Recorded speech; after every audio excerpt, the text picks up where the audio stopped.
I'm here with TJ Kazunga of MrLocalSearch.com. Just want to chat to you a little bit about, TJ, about yourself, your background, the work that you do. I understand that you help people grow their businesses through online marketing and so on. Yep. But tell me, first of all, a little bit about yourself and your background. Okay. I was born in Africa. I consider myself a Zambian. Zambia, for those who don't know, is in the southern part of Africa, near Zimbabwe, South Africa and so on. I actually born in Zambia, but grew up in Europe. My father was a diplomat, so I had the good fortune to spend a lot of time growing up in Belgium, and most of my teenage years actually in Sweden, oddly enough, which was a fantastic experience. And to this day, I've got a soft spot for like sauerström, like herring, which is like a Swedish dish, and I actually do still speak Swedish as well. My passions, because of I think my upbringing, are travel, the world, different cultures, and Africa is a big passion of mine. And so how did you get involved in the world of online marketing, helping people grow their businesses, helping people utilize things like Google, helping them bring in more business online, be it by using Facebook and all this kind of stuff? How did you get involved in that? Because that's how many people in business will know you. Sure. Well, I think I've always been on the internet since it started, and I mean not from the first days, but really I started exploring the internet in the early, sort of the mid-90s when it started kicking off. So 96, 97. At that time I'd moved back to Zambia, and I was running McCann Ericsson's sort of office there, and we started looking at the internet in a very basic way as to what it could do or couldn't do. And in those days we really couldn't do much, I mean, the gulf of knowledge that you needed to just build a website, you needed to know HTML and all the coding language, so it was quite complex. But I was always interested, and mainly just for research, surfing, etc. I came back to the UK and decided I didn't want to go back into the marketing world, as it were. So I actually changed focus totally and ended up working for a number of different development charities. I spent time with a national charity called Sense, which helps deaf-blind people. I then spent a short time with Save the Children, and then I spent 3 years or so with a lovely organization called Farm Africa, who basically help develop farming and help farmers in Africa. And were these roles kind of marketing roles? Were they to do with the internet? Tell us what kind of things were you doing there? It was predominantly around fundraising, and it ended up being the sort of corporate fundraising manager for Farm Africa. So essentially that was finding partners, corporate partners, who could buy into the ethos and the beliefs of the organization and who could support our work. So, very much a marketing role. And that's when I really started digging into the internet as how could we use it not just to promote our work, but also to provide value to whatever partnerships that we developed, with companies. So I did that for a few years, but then I think, like any entrepreneur would recognize, I'd always had the calling in my mind that I couldn't leave the business world behind. So I decided to set up my own company a couple of years ago, which was Mr. Local Search. Yeah. And presumably, is that the name? Is the name as it sounds? Was it particularly helping people to really maximise for people who are locally searching for whatever it is that they offered? Is that a lot of the ethos behind it? It was. I mean, the company, my actual limited company, is Captive Content, but I operate under the website Mr. Local Search, and it is very much because my passion, whether it's my passion is business and how business can be used, not just because it's a wealth creator for everyone, but I think business can be a very strong positive social force. Here it provides employment, it can help people, it provides money, it can support charities, etc. And I think that's the same across the world. And so for me, most businesses are small businesses. Over 90% of businesses are what we call small businesses. And those are your local businesses, the local butchers, the small companies on your high street. Those are the companies I'm very, very keen to help.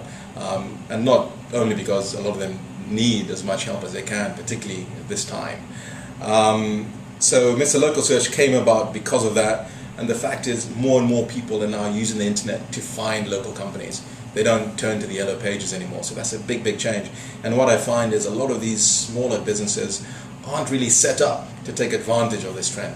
So we can come in and show them really simple tweaks and changes that they can do, which in some cases can have a dramatic impact. Got you. And I guess this is a really interesting point, isn't it? Because I guess for lots of small businesses, they're maybe scared of the internet. They know that they should be on the internet. They probably are on the internet, but then people are talking about pay-per-click, Google advertising. They should be doing SEO and all sorts of terms that they may or may not know about. Sure. And everybody's an expert, seemingly. Yeah. So I get the feeling from you that you're genuinely passionate about helping them employing all those skills that you learned in the background, that you're working with the charities and so on, to actually help them to do practically things that are going to help them market themselves. How do you actually begin, very briefly, how do you begin that process of actually working with business owners? Because I get the sense that it's not just about some of those very simple things, there's a whole blend of things. So how do you begin to help them in a way that's useful for them? Right.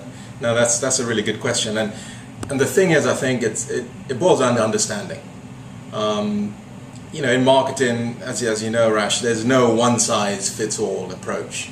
And I think anyone that comes in saying, that's the case, they haven't really given much thought. Every business is different. Every business requirements are different. I can talk to two companies who do the exact same thing on the same road, and both have a good service, but they'll be in a totally different place. Got you. And that's because they both maybe focus on different aspects. One of the business owners might be very good at doing networking. Another might not be following up with their clients. Got you. So really the first step is us understanding the business in its entirety and what are their goals, aspirations. And only then do we then go away and start looking at their online activities. We look at their competitors. We do that sort of research, and we then draw up a sort of marketing blueprint for that particular business. So very much a made-to-measure solution. And it could be that web marketing is the right way to go.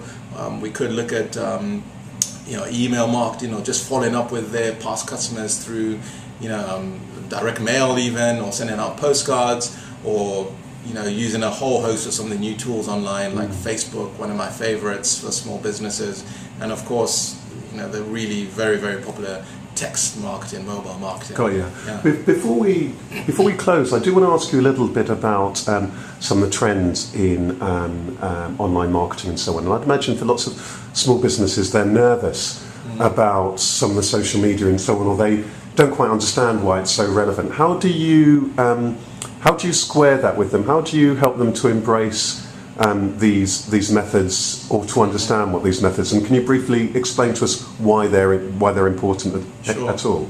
Absolutely. Well, the main reason they're important is because that's where their customers are. So let's take the case. Let's look at a mobile phone. Everyone has a mobile phone. You'd be hard pressed in a room of 100 people to find one person who hasn't got a phone with them.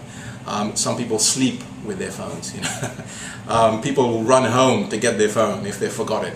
So it's one of those things that is very close to them. So if you can build a list of your customers who want to hear from you on a mobile phone, then by all means send them a text. They'll read it.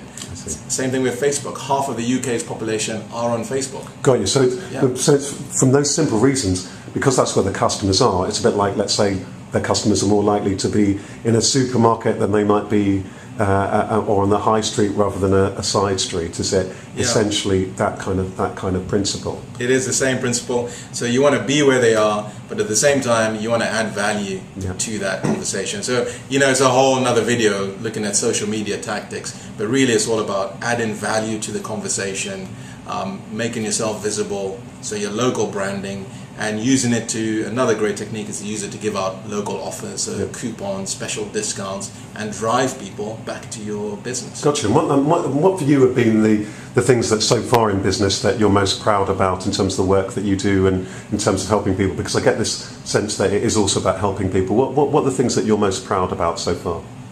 I guess several things really. I mean, I'm proud of the fact that I've worked with a lot of my clients for quite a while, over a year now, which is great, building up a good relationship, and that's because you're generating results.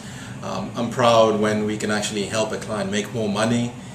That means that perhaps they can keep someone employed, or they can expand, or they can contribute to the economy. I think these are all positive social things that we do.